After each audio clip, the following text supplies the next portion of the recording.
Today, I would like to talk about distributed computing in blockchain. From the word distributed, you might imagine something like this. There are many computers in the network. And yes, when these computers are connected to each other, we call this system P2P network. P2P stands for peers to peers. Each node, as we mentioned before, shares the same data in blockchain. Usually when we say distributed computing, we refer to a split of the work. Say there is one big task that computer has to manage. Instead of doing all the work by alone, this computer will split the work task A, B, and C to different computers and let these computers do the task at the same time. And these computers will send the result back to the main computer. By the end, this main computer will have the result faster than doing the work alone. So often, distributed computing is used for efficiency. On the other hand, blockchain distributed computing is completely different from the original type. There are many computers in the network. For Bitcoin network, it has 705,000 computers in the system. But these computers are not doing the different work for the sake of efficiency. Instead, they're all sharing the same task A as shown here. For the pros and cons of the P2P network in blockchain, please watch the video about COP theorem from our channel later. Positive side of the P2P network is the security. Since all the nodes are doing the exact same work, each node is going to make sure that another node is doing the right job. This means that more and more nodes in the network, more and more confirmation that the network has. Therefore, the information in the network is guaranteed to be right information. On the other hand, when these confirmations are happening, one computer has to communicate with another's. Since there are a lot of computers in this network, delivering the information to all other computers will take a lot of time. Therefore, the negative side of this P2P network is that it is very slow to broadcast the data from one to another. So what do each node do in P2P network? The identical task that each node does is called proof of work. You've probably heard of this already.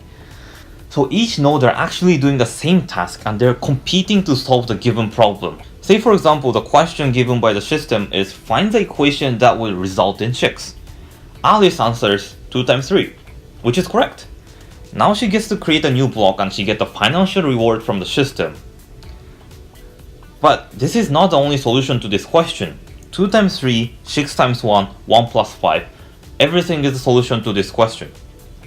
Usually the fastest node to answer the question will get the financial reward. The actual work that each node is doing called finding a nonce.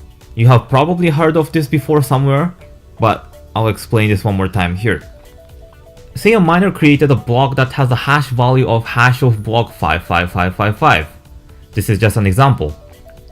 The question given by the system to the miner is related to hash function. The system asks the miners to create a block that has a certain numbers of zeros in front of their hash values.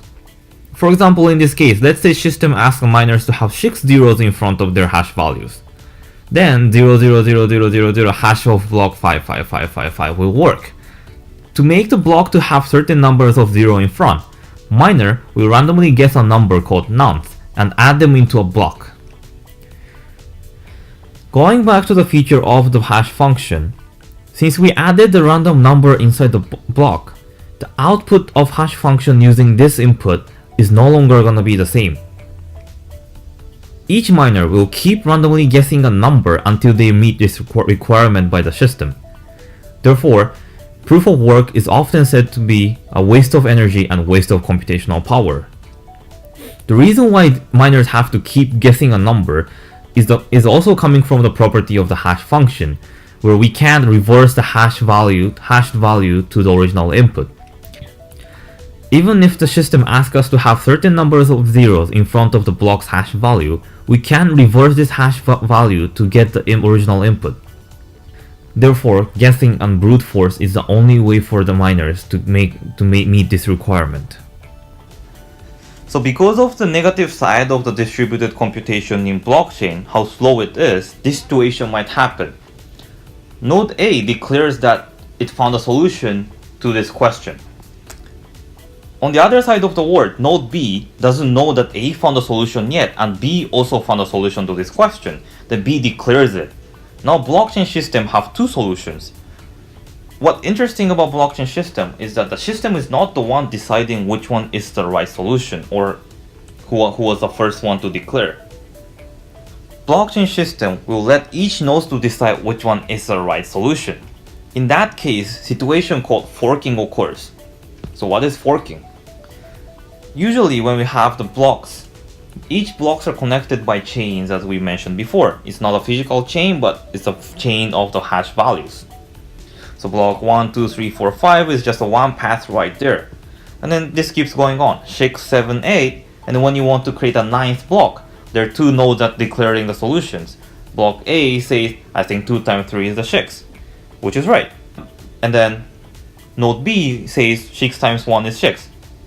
Unfortunately, the conflict happens, so there is two pathways here as shown here. So once forking happens, blockchain system has to decide which one is the right path. In usual voting system like in our daily life, most of the time when conflict happens, we're gonna take a vote. A majority wins. But in public blockchain like Bitcoin, we can't even do this because we don't even know what a majority is. We're not keeping track of the number of the nodes in the system. So instead, what blockchain system offers is that each node will decide which routes to follow by themselves. You can think of this fork as two caves.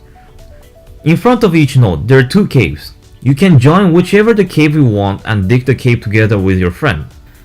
After these two caves have been competing each other, say cave A found the gold, then the cave B just shuts down. What I mean by shut down is that cave B will never have a chance to find the gold in that cave anymore. Since there is no chance to find a cave anymore, all the miners inside this cave B will move to cave A. However, these miners will not get any gold at this point because all the gold that they found in cave A were already taken by the miners in cave A previously. So all the miners who went into cave B, which is a wrong cave in this case, will not get any financial reward for this digging effort. Because of this, all the miners would like to stick with the cave that is most likely to get the gold. In this case, I was using analogy of two caves, but this goes exactly the same in this forking. In real digging, it's the physical work that miners do. In blockchain, what miners give to the cave or the path is the computational power.